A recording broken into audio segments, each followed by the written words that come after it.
सृष्टि की प्रारंभिक समय की बात है। जब यह संसार बस नव सृजन की ओर बढ़ ही रहा था, तभी एक विचित्र घटना घटी। भगवान ब्रह्मा सृष्टि की रचना में लीन थे। उसी समय उनकी नासिका से एक छोटा सा जीव प्रकट हुआ, जो पल भर में एक विशाल रूप धारण कर गया। देवताओं ने विस्मय से देखा।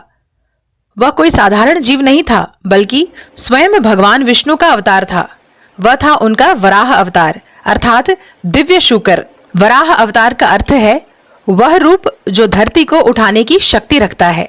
यह अवतार भगवान की शक्ति, स्थिरता और धैर्य का प्रतीक है।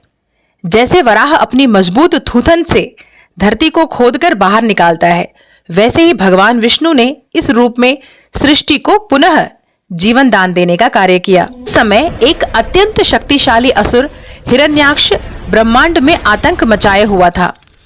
उसने अहंकार में आकर पृथ्वी माता को ही सागर के गर्भ में छिपा दिया।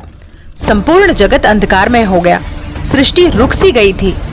तभी भगवान वराह आकाश में गर्जना करते हुए अपनी विशाल देह से ब्रह्मांड को प्रकाशित करते हुए सागर में उतरे।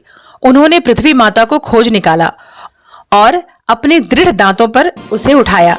तभी हिरण्याक्ष वहां आ पहुंचा और भगवान से भयंकर युद्ध किया।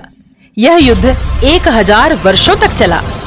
अंततः भगवान वराह ने हिरण्याक्ष का वध कर दिया और पृथ्वी माता को जल से बाहर निकालकर ब्रह्मांड के अपने उचित स्थान पर स्थापित कर दिया। देवताओं ने उस समय स्वर्ग से पुष्प की वर्षा की और जयघोष किया।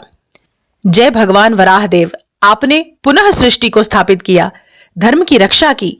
इस तरीके से हर तरफ जयघोष होने लगा। वराह अवतार हमें यह सिखाता है कि जब पृथ्वी और धर्म दोनों संकट में हो, तब भगवान स्वयं धरती की रक्षा के लिए अवतरित होते हैं। यह अवतार केवल शक्ति का नहीं, बल्कि करुणा और कर्तव्य का भी प्रतीक है।